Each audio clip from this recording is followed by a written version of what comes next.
निकाल सकता है, ठीक है ना, क्या उस इन्फॉर्मेशन को समझ सकता है और उसका मतलब समझ सकता है, ठीक है। तो कुछ स्टेप्स हैं जिसके बेसिस पर आप एक कॉम्प्रिहेंशन को बहुत आसानी से समझ सकते हैं। उन स्टेप्स को फॉलो करके, है ना, किन बातों का हमें ध्यान रखना है। वो बातें कुछ इस प्रकार हैं कि read carefully each and every line of the passage twice और thrice as it helps in understanding it better and makes it easier for the students to find answers. मतलब कि बोला गया है कि हर एक लाइन को 2 या 3 बार पढ़ें ताकि आप उसे बेहतर समझ पाएँ, ठीक है। If the title of the passage is given, read it first as it gives the central idea of the passage. अगर आपको कोई रीडिंग कॉम्पिटिशन दिया गया है, कभी कभी तो हमें उसका टाइटल नहीं दिया गया होता और कभी कभी दिया गया होता है, तो टाइटल पढ़ने से हमारा आधा काम हो जाता है, या फिर ये कह सकते हैं कि हमारा काफ़ी बड़ा पार्ट हो जाता है कि हम उसको बेहतर समझ सकते हैं, जल्दी समझ सकते हैं, क्योंकि हमें उस पूरे कॉम्प्रिहेंशन का सेंट्रल थीम मिल गया, सेंट्रल आइडिया मिल गया, जो उसका मध्य बिंदु है कि जिस विचार के आसपास वो पूरा कॉम्प्रिहेंशन जो है इर्द गिर्द रहेगा, वो हमें टॉपिक मिल जाएगा ना। कभी कभी दिया नहीं गया होता और कभी कभी दिया गया होता है ना। तो अगर दिया गया है तो इससे हमारा काम काफ़ी आसान हो जाता है, उस कॉम्प्रिहेंशन को समझ लेते हैं। Underline all the difficult words and while reading the passage as you might be tested on these words. मतलब जो सारे मुश्किल शब्द हैं उनको आप अंडरलाइन करिए पढ़ते पढ़ते, ताकि आपको पता रहे कि कोई शब्द कहाँ पे आया है। पहली बात तो ये कि जो मुश्किल शब्द है उनका मतलब आपको पता होना चाहिए, और नहीं पता है तो आप उसे अंडरलाइन जरूर करिए ताकि आप उसका मतलब को एक अंदाज़ा लगा पाएँ कि लाइन जो थी पूरी, वो लाइन किस बारे में क्या बात हो रही, और बीच में ये वर्ड आया है तो इसका क्या मीनिंग हो सकता है। तो इस तरह से हम अंदाज़ा लगा सकते हैं। तो इस बेसिस पर हम अंदाजे से भी कई बार सही आंसर लगा देते हैं मल्टीपल चॉइस क्वेश्चन से, ठीक है। अगला पॉइंट है make sure that you see the same tense in which the question has been asked. मतलब आपको सेम टेंस में आंसर करना है, मतलब जिस टेंस में, मतलब भूतकाल, भविष्यकाल, ठीक है ना, past tense, present tense, future tense. तो जिस टेंस में क्वेश्चन पूछा गया है उसी टेंस में आपको आंसर करना है, ठीक है ना। Ensure that you answer the question according to the marks it carries.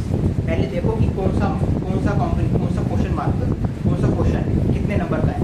नहीं ऐसा ना हो आपने एक नंबर वाले सारे कर लिए, लेकिन एक लास्ट में क्वेश्चन था वो 5 नंबर का था, वो छूट गया, या फिर आपने वो गलत कर दिया जल्दबाजी में, है ना। तो पहले देखो कि कौन सा क्वेश्चन ज़्यादा नंबर का है, पहले वो करो, उसके बाद कम नंबर वाले वो करो, ठीक है ना। और बोला गया है कि answers must be relevant to the question. ये लास्ट पॉइंट है, answers must be relevant to the question. मतलब आपको सही आंसर करना है, मतलब ये कि उस आंसर की कुछ, मतलब वो आंसर उस क्वेश्चन के लिए रेलिवेंट होना चाहिए। ऐसे नहीं कि कुछ भी लिख दिया कुछ भी, ठीक है ना। तो आप रेलिवेंट तब हो पाएंगे जब आप कॉम्प्रिहेंशन पढ़ेंगे। आपको अपने मन में जो आपको लग रहा है कि सही होना चाहिए वो नहीं लिखना, कॉम्प्रिहेंशन में जो दिया गया है वो है सही, ठीक है ना। तो कॉम्प्रिहेंशन को बिल्कुल आँख बंद करके, बिल्कुल मानकर, और फिर उसको क्वेश्चन आंसर करो। अगर कॉम्प्रिहेंशन में लिखा है कि sun rises from the west, तो उसका मतलब है कि आपको मान के चलना है। क्वेश्चन में दिया गया होगा कि भाई सूरज कहाँ से उगता है, तो आपको लिखना है वेस्ट। ऐसे मान के चलना है, बिल्कुल ब्लाइंड फेल करके चलना है। कुछ भी लिखा होगा कॉम्प्रिहेंशन में उसी की बेसिस पर आंसर करना है, आपको अपना दिमाग बिल्कुल नहीं लगाना उसको, ठीक है ना। तो यही बोला जा रहा है।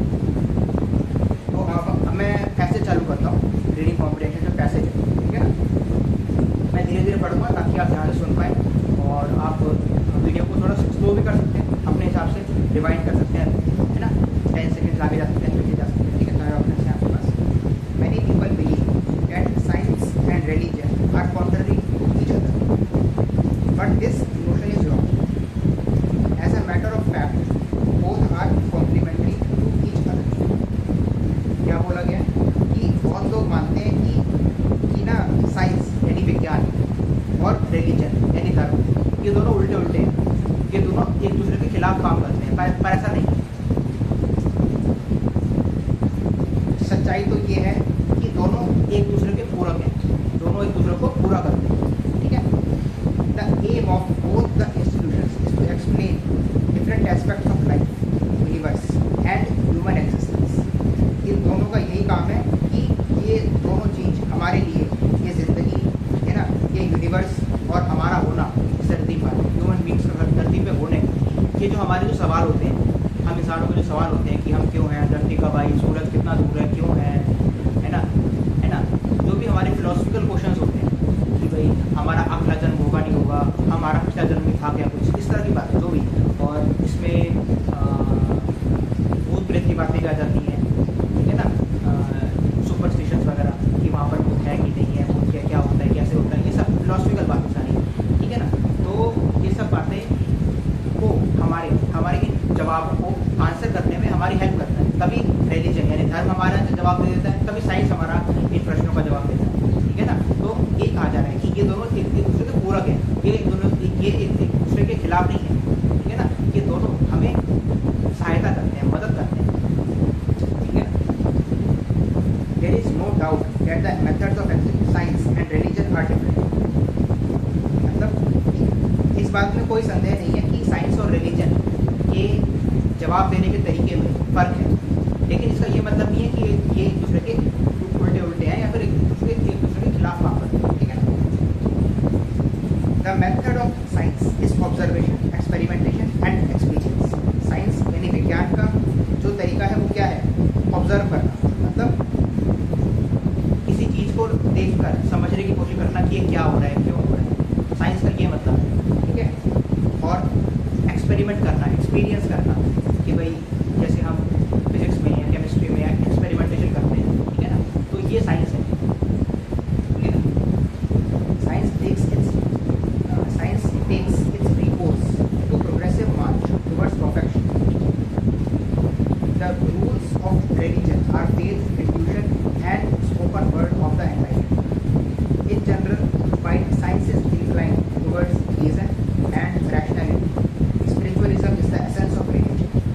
क्या कह रहे हैं कि जो साइंस है ना वो अपना रास्ता परफेक्शनिज्म की तरफ लेके चलता है, मतलब साइंस है जो है बिना कोई गलती करे बिल्कुल सही तरीके से काम करेंगी और तभी हमें सही रिजल्ट मिलेगा। इस तरह से साइंस चलता है कि भाई ये फॉर्मूला है, ऐसे है, ठीक है ना, ये तरीका है इसका, ये मेथड है, ऐसे करना है, बिल्कुल परफेक्शनिस्ट की तरह है, मतलब बिना कुछ हेर फेर करे, तो वो साइंस का तरीका है हमारे जवाब देने का, ठीक है ना। लेकिन वो कह रहे हैं कि जबकि जो धर्म है, रिलीजन है, उसका क्या तरीका है, फेथ यानी कि विश्वास करना, faith, intuition and spoken word of the enlightened, मतलब आपकी गट फीलिंग क्या कह रही है, आपका अंतर्मन क्या बोल रहा है किसी चीज़ को लेकर कि इसमें क्या हो सकता है, कि ये सही है या गलत है, वहाँ पर कुछ चीज़ गलत है, मतलब जो भी एक्सपेक्टेड, ठीक है। And spoken word of the enlightened, मतलब जो हमारे गुरु महात्मा हुए हैं, आज के टाइम में भी है और पहले भी रहे हैं, ठीक है ना, महात्मा गौतम बुद्ध से, ठीक है ना, तो और भी बहुत सारे जैनिज्म में भी बहुत बड़े बड़े गुरु रहे हैं, तो उन सब ने क्या बातें बोली है, ठीक है ना। आदि शंकराचार्य, ठीक है ना, बहुत बड़ा नाम है, तो इन्होंने क्या बोला है, तो ये सब क्या है, ये सब एनलाइटेंड बीइंग्स है, मतलब इन्होंने ध्यान लगाकर अपनी ताकतों को कुछ इस तरह से बना लिया है कि ये अब एक आम इंसान की तरह नहीं है, ये उनसे थोड़ा सा ऊपर है, ठीक है ना। तो ये क्या है कि जो धर्म है या फिर रिलीजन है उसका जवाब देने का तरीका थोड़ा अलग है, इंट्यूशन, और जो बड़े लोग महात्मा लोग कह रहे हैं जिन्हें ज़्यादा एक्सपीरियंस है, ठीक है ना।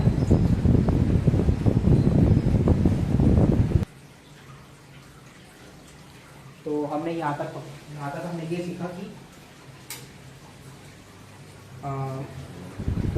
कि साइंस और जो धर्म है वो किस तरह से अपने अपने जवाब देता है, ठीक है। In earlier times when man appeared on earth, he was overawed at the sight of violent and powerful aspects of nature, मतलब कि जब इंसान धरती पे आया तब वो मतलब बहुत चक्कर रह गया, मतलब शॉक हो गया कहीं ना कहीं कि भाई धरती पे क्या क्या हो रहा है, कहीं पे तूफान आ रहा है, आंधी आ रही है, ठीक है, वॉल्केनो आ रहा है, अर्थक्वेक आ रहा है, ठीक है ना। तो पहले उसे समझ में नहीं आया कि क्या हो रहा है, क्यों हो रहा है, ठीक है ना। उसके बाद धीरे धीरे कुछ लोग साइंस की हेल्प लेने लगे समझाने के लिए कि ये क्या हो रहा है और क्यों हो रहा है, और कुछ लोगों ने स्पिरिचुअलिज्म का फायदा लिया या फिर स्पिरिचुअलिज्म की मदद ली, धर्म की मदद ली कि भाई ऐसा क्यों हो रहा है, ठीक है ना, धरती कब बनी, कैसे बनी, ये सब क्या हो रहा है, क्यों हो रहा है, इन सब चीज़ों के जवाब, ठीक है ना।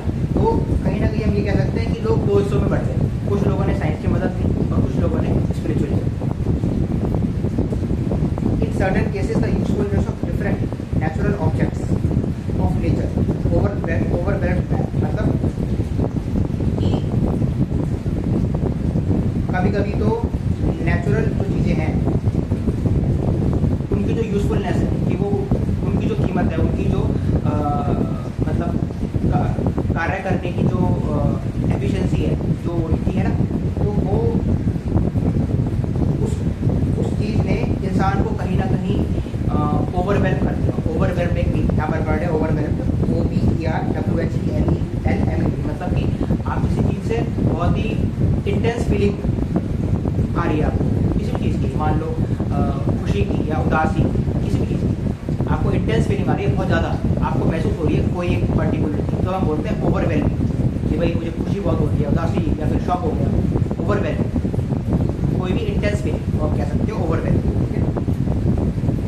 Thus began the worship of forces, जब इंसान को लगा कि ये जो नेचर की फोर्सेस हैं, है ना, भाई मैंने अपना कहीं छोटा सा मकान बनाया, अर्थक्वेक आ गया, वो मकान गिर गया। अब मुझे समझ में नहीं आया कि धरती क्यों हिली, मेरे मकान के नीचे ही क्यों धरती हिली कि मेरा मकान गिर गया, ठीक है। तो तब क्या हुआ, इंसान को समझ में नहीं आई बातें, तब इंसान ने कुदरत की पूजा करना चालू कर दिया कि भाई मेरा मकान मत गिराना, इस तरीके से कि भाई है ना, कहीं मैं जा रहा हूँ तो वहाँ पर मान लो कोई पहाड़ ना गिर जाए, है ना, कि भाई मेरी जान को कोई खतरा ना हो, ठीक है ना। तो तब इंसान ने जो है आग, है ना, सूरज की, नदियों की, है ना, sun, fire, rivers, rocks and the trees, the snakes etcetera, इन सब चीज़ों की इंसान ने पूजा करना चालू कर दी, क्योंकि इन सब चीज़ों से उसे खतरा था, है ना। कोई चीज़ भाई उसको पता नहीं है कि कोई जानवर है वो मुझ पर अटैक क्यों कर रहा है, जब इंसान आया जाता है उसे नहीं पता है, ठीक है ना। तो उसने उन चीज़ों की पूजा करना शुरू कर दी। The holy scriptures were written by those who had developed harmony between external nature and their inner self. अब थोड़ा आगे बढ़ते हैं तो हम देखते हैं कि हमारे स्क्रिप्चर्स हैं, जैसे कि रामायण है, महाभारत है ना, बहुत सारे हमारे मतलब होली स्क्रिप्चर्स हैं, ठीक है ना। तो वो सब लिखे गए एनलाइटेंड बीइंग्स के द्वारा, मतलब जिन लोगों ने इन चीज़ों को समझने की कोशिश करी कि क्या हो रहा है। तो कई सालों तक उन्होंने तपस्या की कि क्या हो रहा है, और कई सालों तक उन्होंने कुदरत को ऑब्जर्व किया, कुदरत को परखा क्या हो रहा है, क्यों हो रहा है। तब उन्होंने कुछ चीज़ें लिखी, है ना, संस्कृत में, हिंदी में, ठीक है ना। तो वो सब बातें उन्होंने आगे आने वाले लोगों के लिए लिखी, उनकी सहूलियत के लिए लिखी कि भाई आप इसको पढ़ो और समझो, और तब आप अपनी ज़िंदगी के लिए बेहतर निर्णय ले पाओ, ठीक है ना।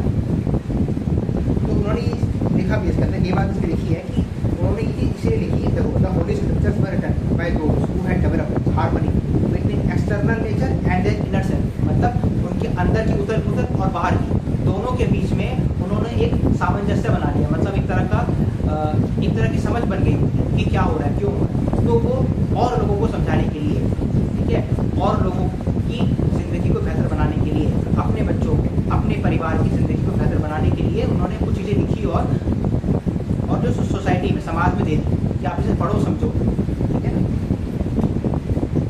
तो लिखा है their object was to ennoble, elevate and liberate the human spirit and mind. Their object, OBJECT, object मतलब होता है कोई वस्तु, और ऑब्जेक्ट का एक और मीनिंग होता है कि हमारा ऑब्जेक्टिव क्या है, हमारा लक्ष्य क्या है। ऑब्जेक्टिव से निकला ऑब्जेक्ट, ठीक है ना। तो हमारा लक्ष्य क्या है, तो इस तरह से लिखा गया है कि उन लोग जिन्होंने वो चीज़ लिखी उनका ऑब्जेक्ट क्या था, मतलब उनका लक्ष्य ये था। एनोबल, ENNOBLE, एनोबल का मतलब होता है कि एक होता है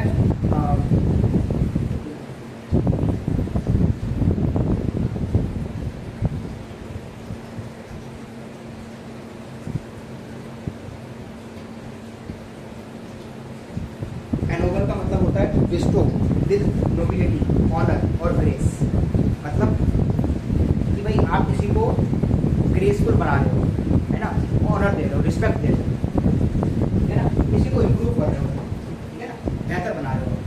तो क्या लिखा है, their object was to ennoble, elevate मतलब किसी चीज़ की का लेवल बढ़ाना, इम्प्रूव करना, बेहतर बनाना, एलिवेट करना, ठीक है ना, and liberate the human spirit and mind, ठीक है ना।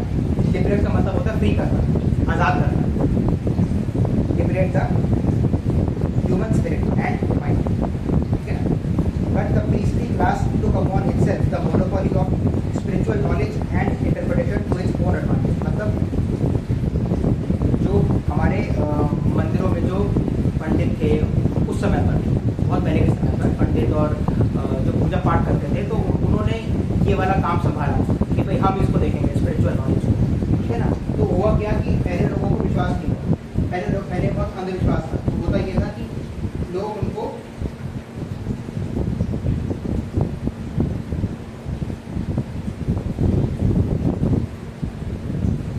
उनको मार देते थे कि भाई तुम ऐसे कैसे बोल रहे हो। अब जो है गैलीलियो था, उसने बोला था कि भाई धरती जो है, जो सूरज वो धरती के आसपास चक्कर लगाता है, पहले ये माना जाता था। तो गैलीलियो ने बोला कि भाई ऐसा नहीं है, धरती चक्कर लगाती है सन के आसपास, ठीक है। तो जब अब वो पहला इंसान था जिसने बात बोली, तो मतलब शुरुआती दिन में, तो अब लोगों को बहुत बुरा लगा ये बात। तो लोगों को इतना बुरा लगा कि समाज में अनस्टेबिलिटी आ गई, मतलब उथल-पुथल आ गई कि क्या बोल रहा है, ऐसे कैसे बोल सकता है। हमारे विश्वास है कि हमारा ये विश्वास है कि सन हमारे आसपास घूमता है, हम उस हिसाब से अपनी ज़िंदगी को जीते हैं, ठीक है। तो अब लोगों के विश्वास डगमगा गए और उससे हुआ क्या कि गैलीलियो को मार दिया गया, ठीक है ना। यहाँ तक बात आ गई कि भाई जो इंसान हमारे विश्वास के खिलाफ बोल रहा है ना, तो वो नहीं रहेगा इस तरह से, ठीक है ना।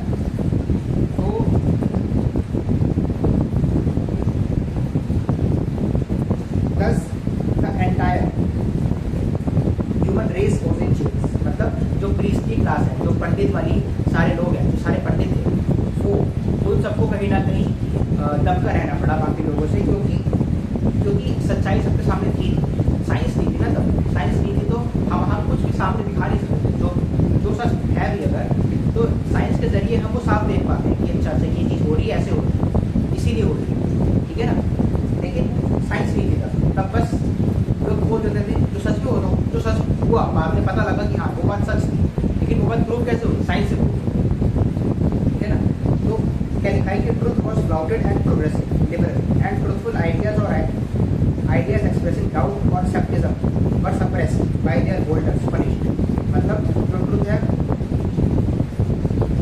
ट्रुथ वॉज फ्लाउटेड मतलब कि झूठ बोला जा रहा है, और लिबरल था, ट्रुथफुल आइडियाज थे, ideas expressing doubt and skepticism were suppressed by their holders। तो ठीक है ना, जो लोग सच बोल रहे थे, जो लोग एनलाइटेड बीइंग्स थे, बेसिकली जो प्रीस्टली क्लास थी, जो पंडित वाली क्लास थी, उन लोगों को दबाया गया, मारा गया।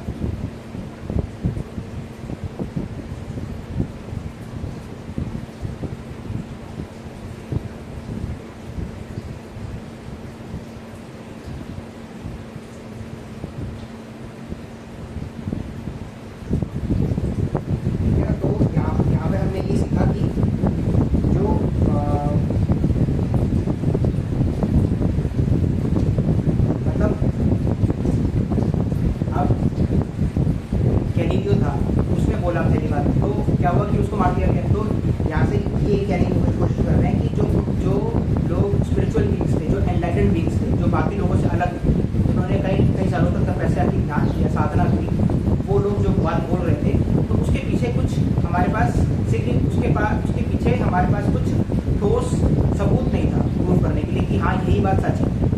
तो इसीलिए उन लोगों को दबाया गया, उन लोगों की बात ज़्यादा पॉपुलर नहीं हो पाई, जबकि वो सच था, क्योंकि वो लोगों के पास खुद कुछ ठोस सबूत नहीं था अपनी बात को प्रूव करने के लिए, ठीक है ना। तो इसमें यही कहा जा रहा है कि, और स्केप्टिज्म का मीनिंग होता है द प्रैक्टिस और philosophy of being a sceptic, a studied attitude of questioning and doubt, ठीक है।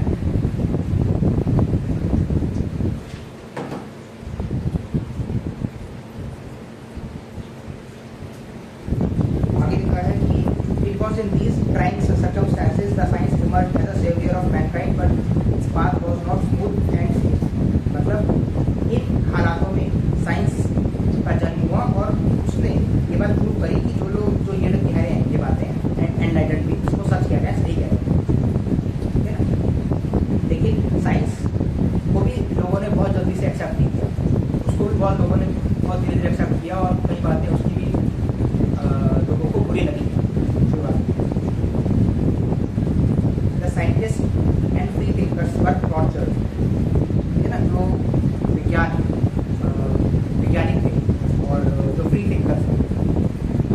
बहुत तंग किया गया, क्योंकि वो कुछ ऐसी बातें बोल रहे थे जो कॉमन इंसान है, जो कॉमन मैन है, उसके बिलीफ सिस्टम से बहुत अलग थी, क्योंकि वो बातें पहली बार बोली जाती थी, क्योंकि वो सच थी, इसीलिए वो किसी न किसी को तो बोल नहीं थी।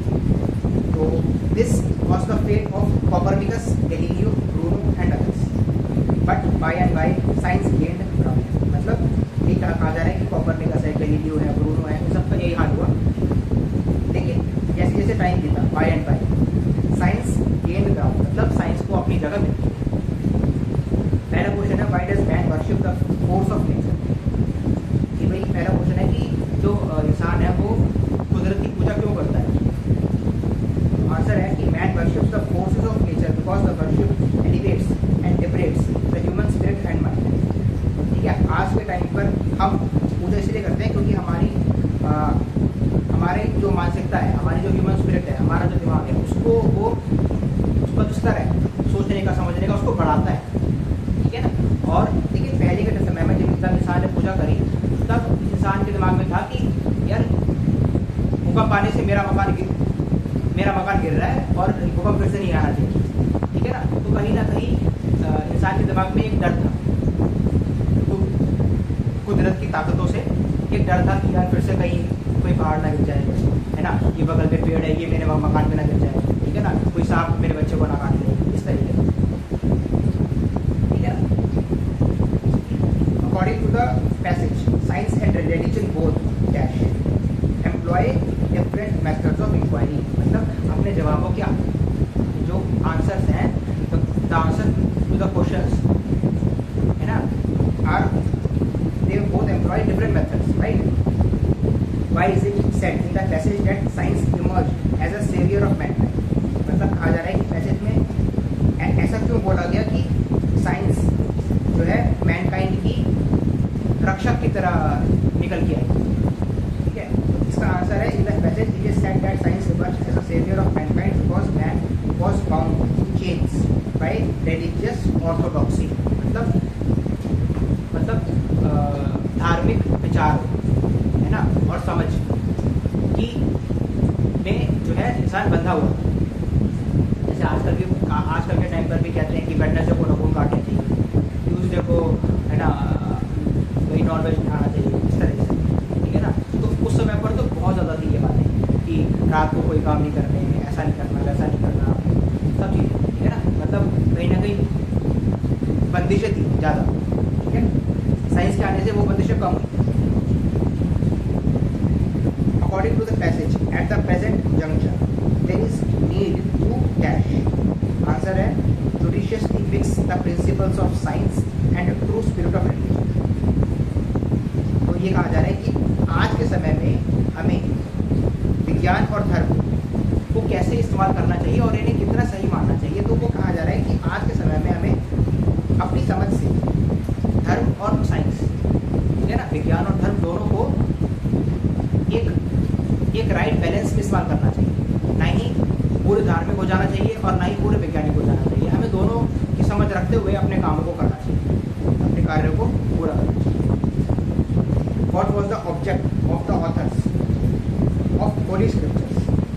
जो होली स्क्रिप्चर्स के जो ऑथर थे उनका क्या ऑब्जेक्टिव था? ये तो था कि टू एनोबल, टू एलिवेट, ठीक है, to improve the life of, ठीक है ना। क्या बोला जा रहा है? The object of the authors of the holy scriptures was to educate, raise the human spirit and mind, ठीक है ना, human spirit and mind, ठीक है ना। Find the word from the passage which is most opposite in meaning to the word uninformed। तो इसका answer है enlightened। Last question है find the word from the passage which is most nearly the same in the meaning as the word mocked, M-O-C-K-E-D, mocked। इसका बोला जाता है कि आपको बताना है, सिनोनिम बताना है, ठीक है ना, तो जिसका मीनिंग सेम होता है उसको बोलते हैं सिनोनिम, ठीक है ना, which is most nearly the same in meaning, right. So the answer is plot, right. तो ये पैसेज आपका खत्म होता है यहाँ पर। आई होप आपको सबको अच्छी लगी वीडियो। आप इस वीडियो के नीचे जरूर कमेंट करें कि कैसी लग रही है और आपको इस तरह के और वीडियोस चाहिए कि नहीं चाहिए, आपको इंग्लिश कॉम्प्रिहेंशन की और वीडियोस चाहिए और पैसेजेस चाहिए तो मैं जरूर लेके आऊँगा। आई होप सबको अच्छा लगा हो।